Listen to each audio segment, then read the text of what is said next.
You were so honest about your failings after The West Wing in terms of The Lion's Den and Dr. Vegas. And those chapters in my book are some of my favorite chapters in the books. People, that's really what show business is like. That's what it's like. Everybody writes about what it's like to be in a hit.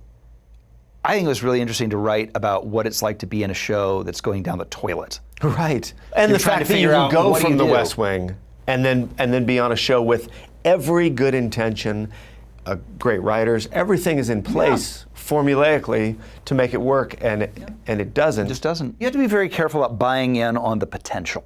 Right. I don't say this in a grandiose way. I have vision. So I can look at something and I can see what it can be.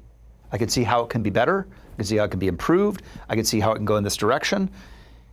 And just because I can see it doesn't mean the rest of the people involved with it can see it or want it. So in those two shows, I wanted to make one thing. They wanted to make another. We ended up making neither, and they were the shows that didn't work. That's why, when you find yourself on a show where everybody's making the same show and seeing the same improvements and seeing the same shortcomings and agreeing on it, it's a miracle. Yeah, it's great. And I think, coming from a show like The West Wing, where you are probably in a situation where everyone is on the same page creatively, and maybe more so than anything else, there's a really strong voice that isn't going to compromise. Yeah.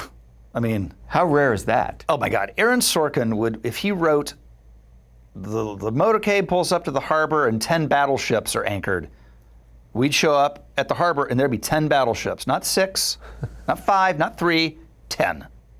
It just doesn't happen anymore. To have that as your palette setter for your television career. That was my first TV series.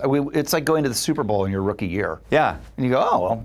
This is just what I'm going to do every year. We got so jaded that they got to the point where we didn't know if we were like, are you going to go to the Emmys this year? I don't know. The last time The West Wing won Best Show, I didn't even go up on the stage. You didn't? No. I was already working on Liza.